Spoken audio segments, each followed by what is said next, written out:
the Lou Information Station, brought to you by our gorgeous magazines, Chesterfield, Clayton, and St. Charles City Lifestyle magazines. You can go to citylifestyle.com, check out the magazines. You can put whatever city you want in. We got some great stories. We've had, of course, been showing off October all month, which I can't believe October is actually finished. And I just got asked today what we're doing for Thanksgiving. I know. Oh my gosh. I thought about like, how that is the this other day. happening? Every year I go, I'm going to be really ready and prepared for Thanksgiving, for Christmas. I'm going to be ready. And then all of a sudden, guess what? It's on your here, doorstep and you're knocking at the door going, well, here. You have been busy. You really did a great job decorating. I can't believe Friday is going to be Halloween with over 1,000 kids coming through down our street to get candy. We're probably going to have 20 to 25 people at our house. Yeah. Be a good time. And then we're going to be wearing a costume this week to bring it home with the show, which will be fun. But I was just going to mention something about, when your husband decides to build a greenhouse in the backyard. So our neighbors are probably wondering, like, you were out there in the pouring down rain yesterday working. I know. You are insane. Yes. Yes. And every time I walk by this establishment that he's building in our backyard, I accidentally, it's like a reflex. Do you ever do something when someone does something that you're kind of like, what is going on? And you give that unintentional, Well, we live in Newtown, so the yards aren't huge. No. And we've got a bigger one considering. I will say it's a little bit bigger than I had anticipated. A little bit? It's an addition to the home. I'm surprised that the building commissioner would be coming by to slap us with a fine for building. It's a greenhouse, of course, so it's all glass and everywhere. And I just envision, like when you turn on those YouTube, like mellow moment channels where it shows like you're in an all glassed in building with the snow falling outside and the problem fire with on him the is inside. he's like a That's chip. what I'm envisioning. He's thinking ambiance and this, and you know what it's going to be? It's going to be a dust trap because there's more dust in our subdivision because there's cornfields next door. The windows are going to be dirty.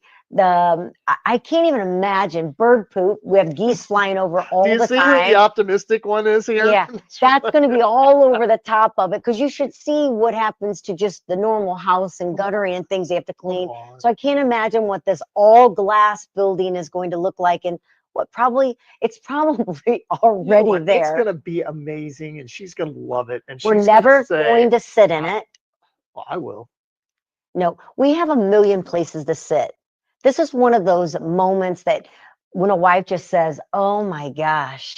In reality, that's a piece of property that we never use very much. Even when you put the long table out there, we never sat out there. So he thinks because he built a glass building. You put a table out there. Now the table. Never used. The table is now inside this glass building. So we didn't use it when you didn't have to walk in anything. So imagine today, when the you're use of listening to this or watching this, and you can go onto YouTube or you can go to our Facebook and you're listening to it on Instagram, whatever it is you're listening to, or the KLIS. Actually, you can't post anything there, but go to our Facebook, go to our Instagram, go to all those LinkedIn and comment. Whose side are you on?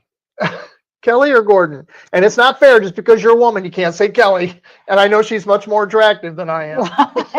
That doesn't count either. Take away all those aspects. There is no solid reason principle in this world that he should have been building a greenhouse in our backyard. First of all, we don't even garden. I'm going to download a picture. I'm going to find this greenhouse. He's going to show you the greenhouse, but I guarantee you, not 100%, but 500%, this argument will be won by me because that is an AI generated video of this amazing. It looks just like what I bought. No, it doesn't. It does. It's AI, and then it even has it like decorated on the inside, like it's a living room or something like that. So yeah, it's really big. It takes up a lot of room. And it is probably the one that we did not need to have, but we have it. So what we are going to have today is we are going to be talking about some very St. Louis eerie legends and haunted landmarks that we're going to talk about, some ghost stories, along with. First of all, there it is. Doesn't that look great? It looks amazing. It's not what it looks like in our See the backyard. And couch in there? there's not a Well, it does. pool. It will look like And that. let me Well, tell it you, doesn't have a pool. We can't. there is no room for a couch in here, and there is no room for a Oh my table. gosh, This is that so freaking AI'd. big. Okay. It's not AI. It looks exactly like what We're I'm going to building. get a divorce on this show tonight if he keeps saying that's what it looks like. All It's right. going to happen. That's what it looks But like. we are going to meet historian and author Christopher Allen Gordon and talk about the heartfelt love letters from World War II. From World War II. Imagine, putting this book together. There was, I'm sure, very heart-wrenching, and Yeah. I mean, those are incredible pieces that he's put together and put this book. So I look forward to getting to see that and talk about that. So we'll go from haunting tales to heartfelt memories. How about those two in the same thing? There we go. So let's talk about this, Gordon. You've kind of put together, you've got some places that, now, are we able to go and tour all of these places? Well, some of them you can. Are you with a friend? Because I won't be going. We're going to start with this one right here. Okay. The Fox Theater is haunted. Yeah. So you can actually go to the Fox Theater. I think it is the like row 3 or 4, maybe. Where they see that woman Where sitting they in see it. that woman sitting all the time. There's also a light on stage that they leave for the ghost. There's one single light that sits up on stage.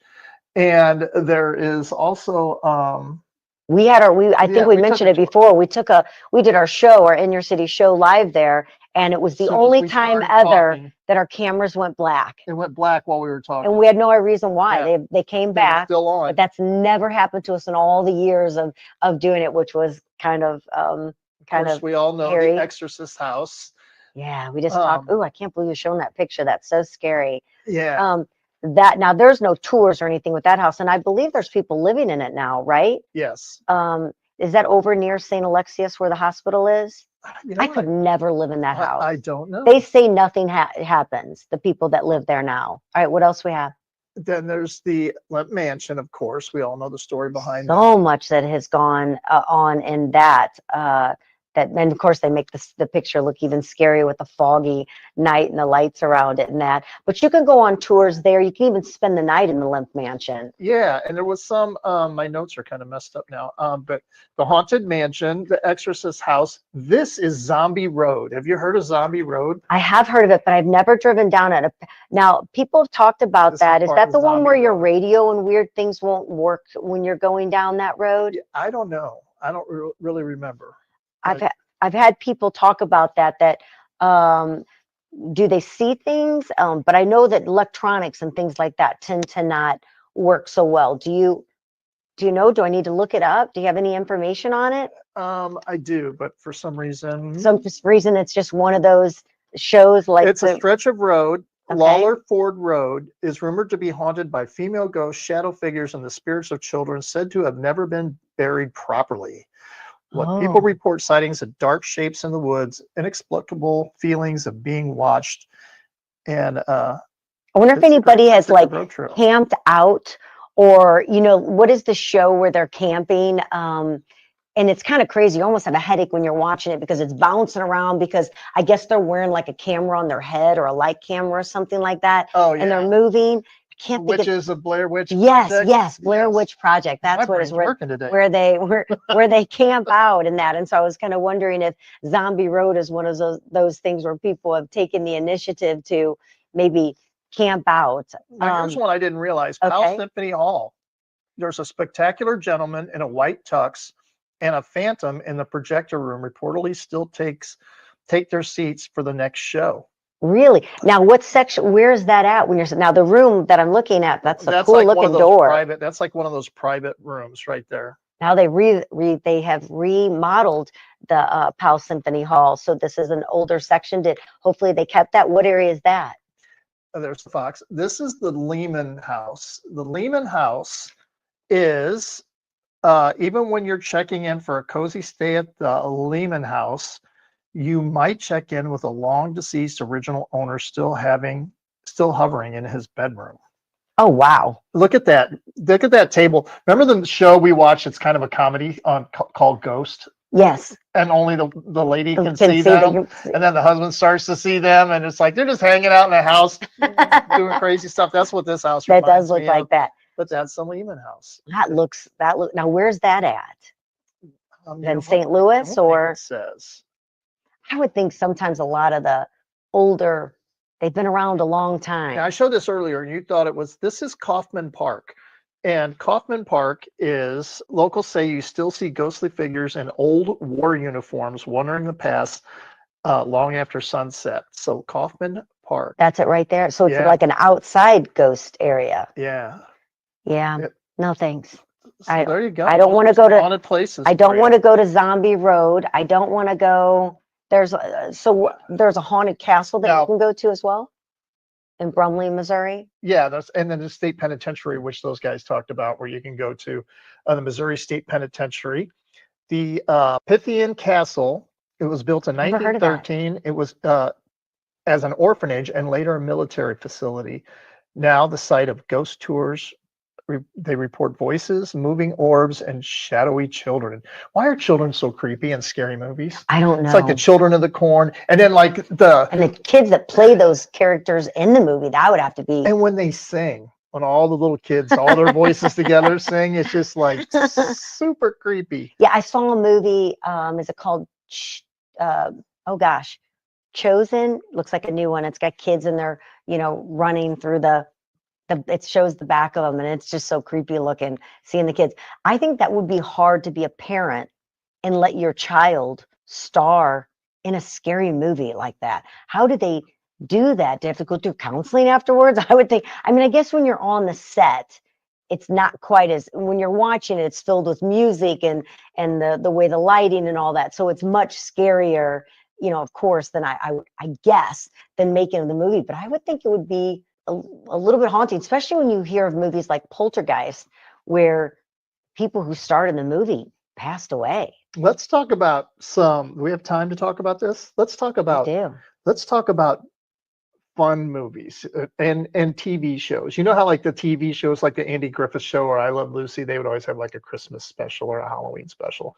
There's an Andy Griffith episode where they go into this old house and you can see the picture with the eyes moving. And what's crazy is Don Knotts was in Andy Griffith's show, right? So Don Knotts, of course, he gets scared and he's flying all over the place.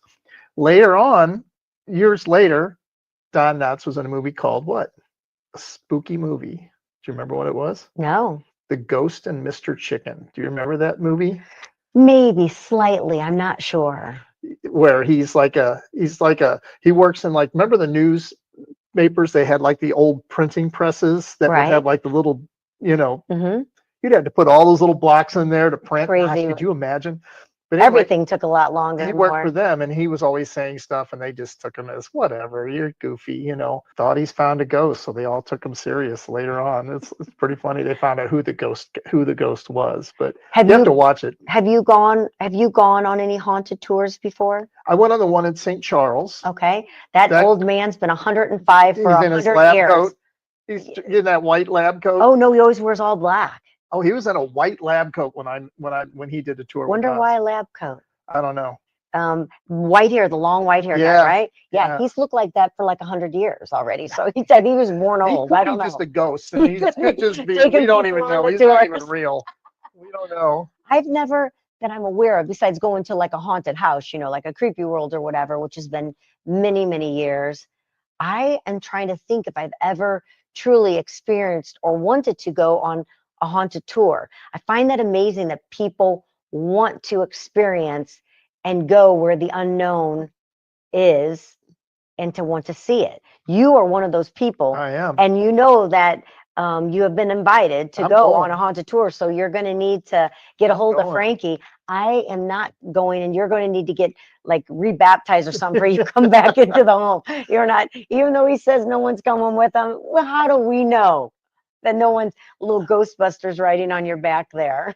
But there's something of, why do people want, or do you want to be scared? Do you want, what is it that drives you to want to go? Something about the unknown. Okay. Something about the other side. And you're going to be okay if you see the other side? If it happens while you're on that tour? You're going to be okay with that? They never come out around me. Well, then how do you know that? Your one room upstairs had orbs flying all over it when you turned the camera on. Oh It was yeah, a colder and my temperature skin, than the my rest of the skin was house. up, but it's like, I mean, there's never been any like I've never been like touched or pushed or shoved. Okay, Or, you have a very scary story. Yes, you have. You have a very scary story. You were in a van. You used to have a van. Gordon was one of those guys who had a yes. van, but he didn't live down by I the didn't live river. down by the river in it. Okay, tell that story. All right, you guys ready for this? So it was Can't about believe you. 1970. I was still in high school. It was about 1978. And I had one of those 70s vans with the moon windows in the back and the fur carpeting and, the bed and the captain chairs. You And need scary music behind the we story. had a bunch of um, kids in the van. It was about 5 guys and 5 girls. It's a lot And of people in a van. so I lived in O'Fallon, Illinois, and there's Old Collinsville Road, and down Old Collinsville Road is a cemetery called Bethel Cemetery. Well, I'm thinking maybe 100 gravestones in there, and it's got the little circle drive. You get off the road and go in the little circle drive, come back out. We pulled in the circle drive. At what time? I don't even remember. It was dark. Yeah. It was nighttime. Shouldn't have been in there. So it's dark, and Dan Watterson, rest his soul, he was in the van, and all the guys got out to go to the bathroom in the cemetery, right? So rude. So I mean, we're teenagers. We're in high school. Stupid. So we get out of the van. We're all going to the bathroom, and I come up with this brilliant idea. And I said, hey, I made up this story. So, hey, I'm going to run back to the van and act completely scared and make up a story, and you guys just disappear. And so the story that I made up was I ran back to the van. I slid open the sliding door of my van.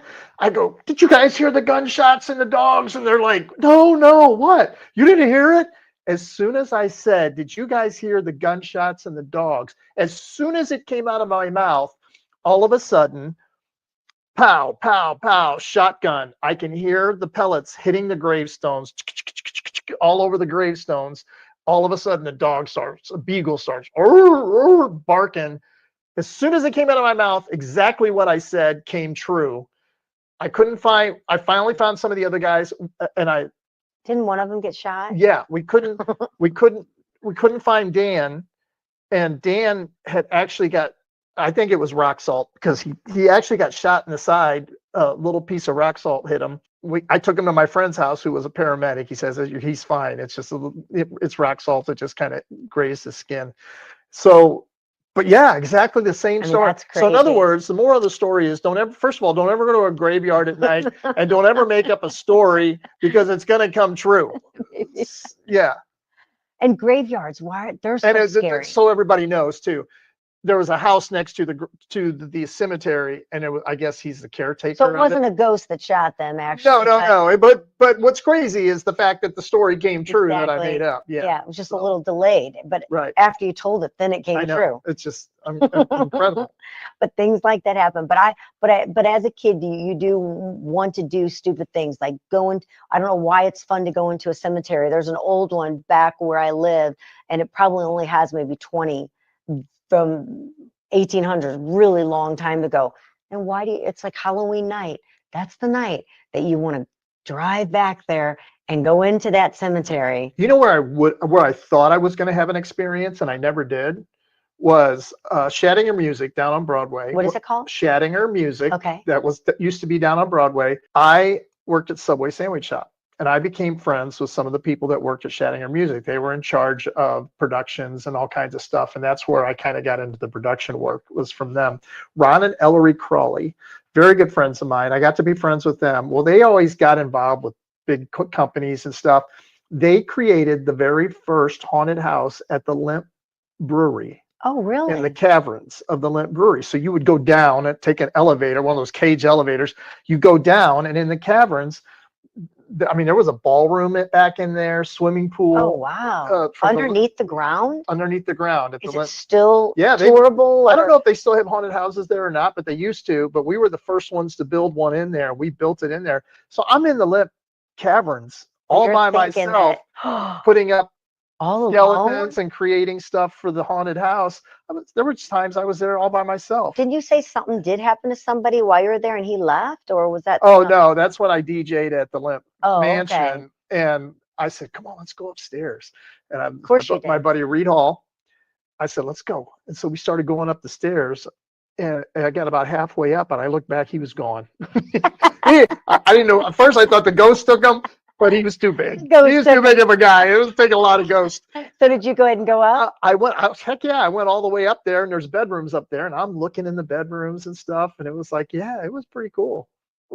Cool, because of the thought of you had fear and wondering if something would It's happen. crazy because There's nothing cool about just looking in bedrooms. it's crazy. I can walk into a place. It's when you turn around to leave the place is when I get freaked out, like something's gonna be behind me. I do that in our basement sometimes. Walk up the stairs, turn out the lights. I'm always thinking, there's something gonna be behind me as I go up the steps. Why is it that we think someone's behind us? You want to hurry up and shut that door really quick. Do you do that? Well, I haven't done that in a while. But it's In a really- while? You're kind of a grown man in our basement. I don't Saying care. that is really funny. You want to tell the But ghost? you're the You want one to that tell the was ghost so story? close. Tell the ghost story of your old house. We only have like a before we have to go to break, but you big, strong, manly man right here, Gordon, who always wants to find a ghost and wants to go on these ghost hunts and thinks he's going to go with Frankie on a haunted tour, on a ghost tour, I should say. And one night, I have no idea, but it was probably 2, 3 in the morning, and I noticed he woke up and No, we heard a noise. So yeah, we heard something, and I got up to check it out. You're talking about the old house, with the Yeah. circle. Yeah. No, he went in to get, he's getting confused. He went in to get something to drink, and I knew it because he didn't know I was up. So I got up, and my house circled. So you could go through the master bathroom, go through the laundry, come around the kitchen, go back in the bedroom. Yeah. So the bedroom door was locked, so there's no way. I knew he couldn't come back in, but yeah, the closet was in the bathroom. So I don't know. I just got up. It's dark. I go into my closet and I'm like, I am so gonna get him. He's coming. I could barely, when you're laughing really hard and it just keeps coming up, like when you're in church or something, you can't laugh and you're closing your mouth and you're trying to keep from the sound, because I just knew what I was gonna do. Yeah. It was making me laugh so hard, and I can hear here he comes. So as soon as he walks by, let me add to that, he was butt naked. Wow. Make sure that's Sure, they in there. enjoy that visual. Okay. He goes by. I Grab my his butt. from the closet. There was no karate chop. This is There the was sound no that- manly. No, this is the sound that came out of my mouth. It was slow motion fear. The fact that any ghost would grab his butt is one thing. And then the fact his whole body was white in color. There was no, I'll save you. I was like, you're on your own. There was sheer fear of that ghost grabbing his butt. Because I thought she was in bed. I was like, literally what the heck thought just grabbed me? I was going to tinkle in the bed. I was laughing so hard. I couldn't catch my breath. My stomach hurt so bad. I didn't think I was going to come out of it. Probably took an hour to finally go to sleep from how funny that moment was. So that was the best ever. Yeah. So with that, We're going to take it to a break. we're going to take it to the break. So Get our composure back. we'll be right back with more of the In Your City show right here at the Lou Information Station.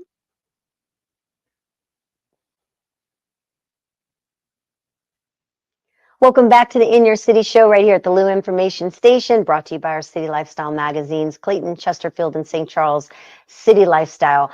Also, we want to give a big shout out, and that's Jennifer Williams, the owner of St. Louis Closet Company. My gosh, 35 years. Now we can say 35 plus. She is everything custom. She's everything local. She supports local. She is local. And the great thing about it, if there's a room that you have, a house that you have, a pantry, it doesn't matter how small or how large, everything they do right there on site. All of their, you can literally stand at a window inside the St. Louis Closet Company and see them working on your project if you really wanted to. In 35 years, they have never missed an appointment. They are completely dedicated to what they do. And I love her motto is go from chaos to Calm. And I love their new little bug that they have, which I believe theirs is red, but she hangs this cute little Volkswagen on a hanger and says, "Are your closets bugging you?" But of course, they don't just do closets. I mean, she may have started that, but it doesn't. Gosh, she did Nellie's Studio.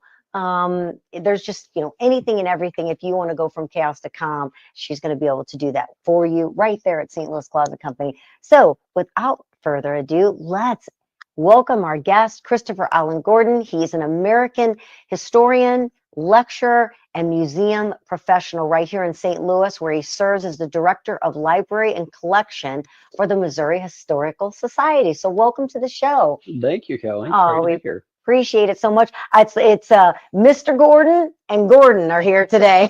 Loving the name. I saw that last name. I'm like, look at you. I love it because when people talk to me sometimes they call you Mr. Gordon. They call me Mr. Gordon, even though it's my first name. They call me Mr. Gordon. With you, it's really true. I love Mr. Gordon. Really true with it.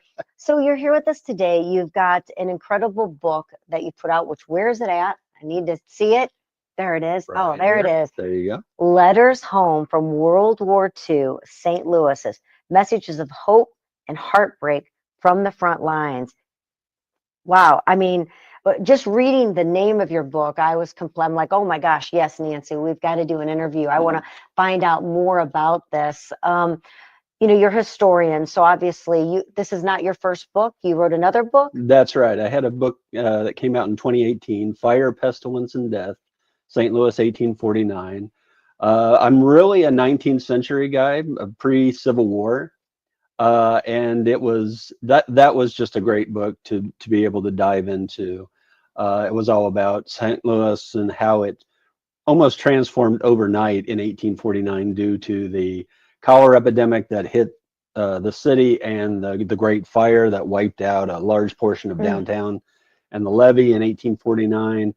But there were all these other just amazing things that were going on in the city. St. Louis was on the edge of civilization, basically, in 1849. It was still a frontier town for the most part. What happened in 1849, all the influx of immigrants and people heading west and so forth, it forced the city to confront many different issues like housing and infrastructure and things like that. And then they have these disasters that were layered on top of it.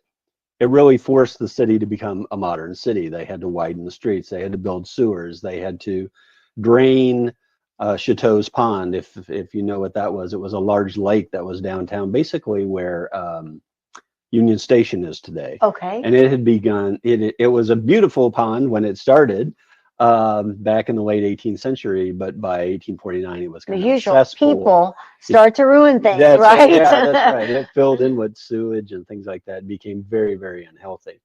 So it forced the city to modernize just in the span of 1 year, really, and the city hasn't been the same since. No.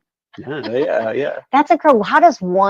Were you as a child fascinated by history and things gone by? Oh yeah, been there certainly. with you? And I was very fortunate in that my parents, really encouraged that. I was one of these kids that they always took me to museums and the historic sites and things like that. And I always had all these ideas going on in my head, wondering what life was really like back then. So I grew up down in Southwest Missouri near Springfield. Not far from Civil War battlefields and things like that. So I had a lot to think about, and I could do. Yeah. Well, being a historian, we were talking and having some fun talking about ghosts and haunted places and things like that. I would imagine there could be some crisscrossing there, being a historian and being in places like you just talked about, Civil War and that. Have you ever come across anything in your studies that's been a little eerie or different? It's funny you should mention that. For a long time, I was kind of known as the ghost guy at the Missouri Historical Society. And tell me why. Well, just because I had delved into some of these stories, okay, and looking at these things from almost like a historical perspective. And St. Louis has some great history in that area too, One of my favorite stories, though, is about the spiritualist church, and the church itself, or not really the church, but the movement that started this church actually was begun by two teenage girls in Western New York, the Fox sisters, and they claimed that they heard these knocks in the walls of this home that they had recently moved into, and they realized that the knocks had a pattern, that was almost like somebody was trying to communicate with them, and that they started to ask questions like one knock for yes, two knocks for no, that type of thing, and it started to respond. And what they claimed is over time that the story was that there had been a previous gentleman that lived at the house. He was a traveling salesman, and he had been murdered in the house. So this was like the first time that this type of phenomenon had been, encountered, as many would claim, and these sisters became like this national phenomenon. Well, in 1852, they actually came to St. Louis, and the earliest known photograph of them is actually taken here in St. Louis, and we have it in the collection at the Missouri Historical Society. It's an amazing little photo. So yeah, and so these two young girls grew up. They continued to be involved in spiritualism and things like that. And like many celebrity stories, they had a falling out later, and all this and all this kind of stuff. And many people tried to get them to recant and say, well, this was fake or whatever. And one of them did. The other one claimed almost her entire life, or for her entire life, that it was not, a trick or something. But the weird little twist at the end of this story is that the house eventually fell into disrepair, and it was sometime around, I think it was in 1904, while the World's Fair was going on here in St. Louis. They decided to tear down the house where they had encountered all this stuff, and in the walls was that traveling salesman bone. Yeah. Wow. And that's documented. Yeah. Oh my gosh. Yeah. Oh, I bet it's amazing the things that you find out in your line of work. Do you have a favorite? I know you have your book here, so let this might be your favorite right here. In your world of historical moments and things that you research, do you have something that's your favorite? It just has been incredible. Oh, well, certainly, my first book, the 1849 story is just a phenomenal story. And that really is my favorite. And the 1840s as a decade is just a fascinating period of history. Make me want to reread now. Yeah, and there was just so much change that was going on in St. Louis, in the country.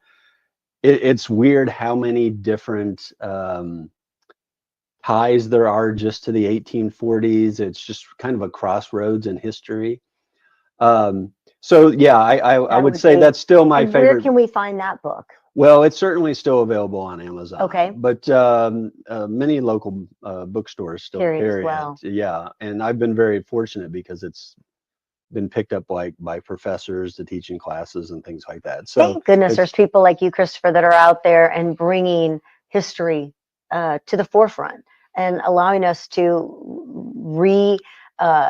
learn about it, I guess, re-educate ourselves, because we live in this fast-paced world right now. Everybody, we had an influencer on our previous show, and we're all in this fast-paced 1-minute clips and moving and grooving, as quickly as possible. And there's just such a past that which has allowed us to be where we are right now. Like you said, St. Louis had to evolve quickly in just a year's time from the immense growth, and we are just growing leaps and bounds. And it's kind of we really forget about what brought us to where we are right now and why we are here and have all of these things around us that we take for granted that make life so easy, you Yeah, know? So it's yeah. really cool what you do. And let's talk about this beautiful book, Letters Home from World War II. What inspired you to write this book?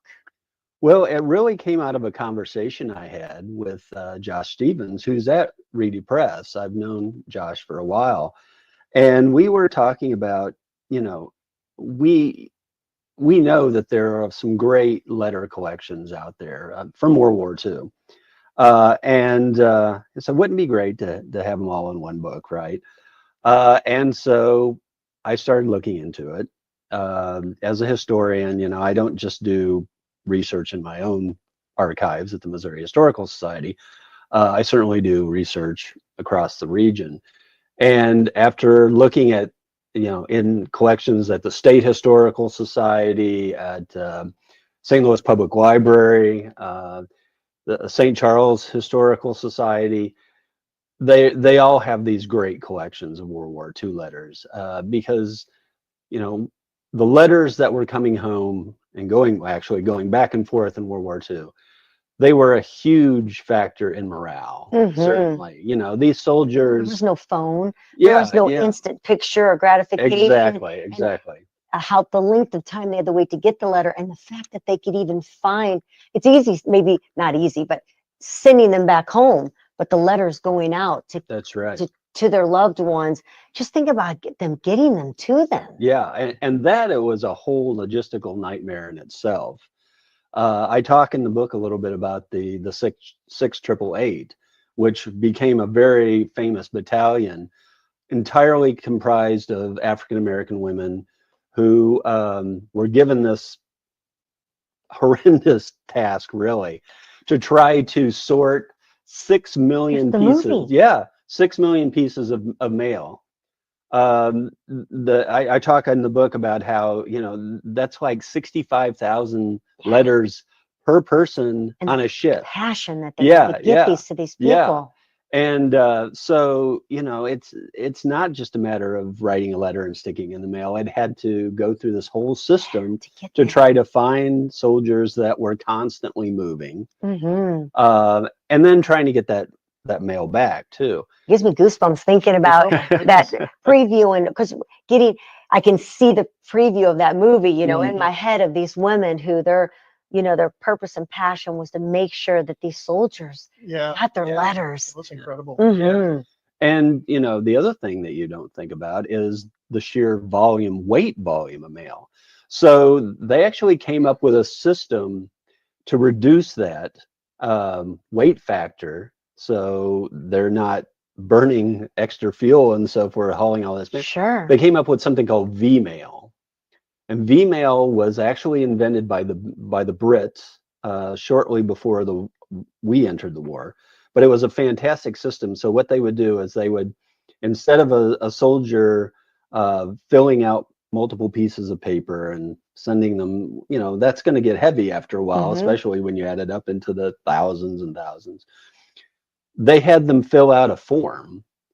It forced them to, you know, stick within the lines basically and keep it as short, but then they would almost like photocopy that and reduce it, shrink it down to almost a postcard size, and then that would be mailed home. Wow. So they reduced the weight factor as well. Incredible. So how did you choose? You said you've had to, you know, do How did you compile research? How did you choose the letters that you put in there? Give us a little glimpse at how the story takes place, and then of course you have these letters in there. How did you choose? Yeah, well, it was really a factor of finding who was the most articulate letter writer. Sure. Because several things have to be taken into consideration. One is they were heavily censored, so they could not tell their families exactly where they were. They could not tell many different details of their lives because that was considered a potential intelligence threat, right? So, and people don't quite understand that. People, you know, watch documentaries like The Civil War with Ken Burns, and they were reading letters that were talking all about their experiences on the battlefield and things like that. doesn't happen as much in World War II, simply because the censors would literally like take a little X-Acto knife and cut out portions of the letters. So Oh, you get these wow. letters, some of them look like Swiss cheese, you know, because they I had didn't letters, know that. or they would send them back to the soldiers and say, you know, rewrite this Yeah. and take out all this. So they could say like, I'm somewhere in Italy or I'm somewhere in France, but they couldn't get more detailed than that. They were also told, and Americans were told this as well, writing to their loved ones overseas, try to keep it upbeat. You know, the Things are military hard was enough. the military was saying things like, you know, these soldiers, they almost care more about the folks back home than their own lives. Yeah. You know, they don't want to be worrying that their wives can't pay their bills and Right. things like that while they're, you know, fighting For the town to town Yes. and things like that. So, you know, they really tried to keep the messaging upbeat. But, you know, that's really hard to do when you're a soldier overseas, or, you know, your loved ones at home. So, you know, there are letters where you definitely see that pain of separation. Look again. Yeah, Can I see that? sure, sure. So I've got this up right now, and it's talking about daddies in Germany. Hmm. So tell me a little bit about that. So Eben Bradbury was a sergeant in the Army, and he was one of the first to see the camps be liberated in Germany. And he writes home to his wife to tell her anything that you've probably seen or read in the newspapers can't convey how horrific It was. these camps really are. And so that's what he's writing home to tell her. You know, I talk about how, you know, General Eisenhower was one of the first to go through the camps as well. Bradbury was in those units, and you know, it's interesting when you read these letters and you start reading the details of history back then, and you find out that there were a lot of American servicemen that wondered why we were even fighting the Germans. They were like, you know, the Japanese attacked us, the Germans didn't attack us. You know, why are we fighting the Germans first? Why aren't we spending all our time fighting the Japanese?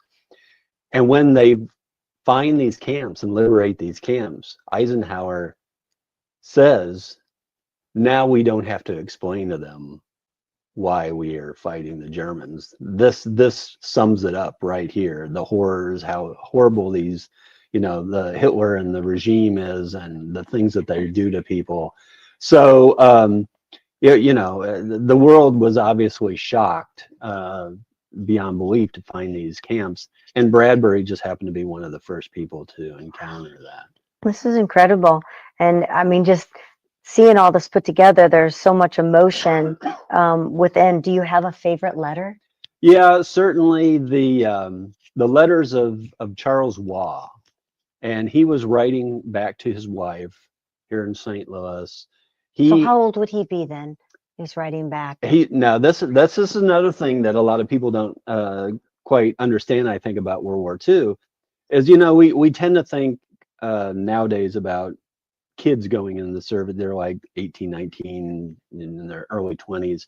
But a lot of the men that were fighting overseas were actually in their late 20s and 30s. Oh, really? And Waugh doesn't even join the Army Air Corps till he's 39 years old. Oh my God. And he had just been married about a year. Is that because we had a shortage of people that could go over there? Well, it was just a different set of criteria, really. You know, they weren't they were looking for men, I think, that had a little bit of skill and knowledge and things like that. But, you know, the military would change their criteria, their standards over the years. And yeah, it was open enlistment. And so these guys were just, you know, they felt like they were doing their duty as Americans. Right. And so the cutoff date was much later than enlistment dates were much later. So Waugh joins. He's an attorney here in St. Louis. He was actually an attorney with the city of St. Louis. And because of his college background and his career and so forth, they put him in military intelligence. and he was assigned to the China-Burma theater, which was a very interesting and kind of nerve-wracking. It was all nerve-wracking, but much more so in that the guys would what they called fly the hump, which was flying these supply planes over the Himalayas into China to get supplies to China, which was beleaguered. It was just surrounded, you know, and occupied by Japanese forces. So he was flying in these units and was eventually, once they were to get a foothold in China, he was actually based in China. But he's writing home to his wife, just saying, you know, I miss you so much. And probably my favorite letter, and I actually named the chapter after this line, is he had to do some training in India, and he's at a base, like a base that was also being used by the Brits, and one of the officers' wives, he gets to dance with her one night, and the line he says is, "I just closed my eyes and, you know, Envisioned it envisioned it was was you. you." Wow. Well, you've got to get your hands on this book. This book tells the war story through firsthand accounts, letters written by those who lived it from St. Louis, surrounding towns. Brave individuals answered their country's call. And it just goes on to tell more, and certain people that are in it. It's incredible. Letters home from World War II, St. Louis, messages of hope and heartbreak from the front lines. I'm sure it's pretty emotional reading this book and hearing the words from all of these people that risked their life to keep our country safe. Christopher Allen Gordon is the author of this book. Got to get your hands on it. I would imagine many bookstores. Amazon is always pretty simple, Amazon, right? But yeah. we always love if you can go to our local That's bookstores and right. find it there. That's the best way to do it. So thank you so much. We appreciate you sharing, and we look forward to sharing more of this as well with a larger group, hopefully right inside the pages of our magazine too. Thank So you so I much. think this is beautiful. Thank you for keeping history going and educating us all. We definitely need it. We need to appreciate where we all came from, right? Yeah, thank So you. thank you so much. Mhm. Appreciate it. Mhm. All right. Well, there we go. We are already at the end of the show. We appreciate you tuning in, being a part of the In Your City show here at the Lou Information Station. And of course, we always want everybody to have a beautiful evening, not waste a minute. And we always say cheers at the end of the show. So cheers.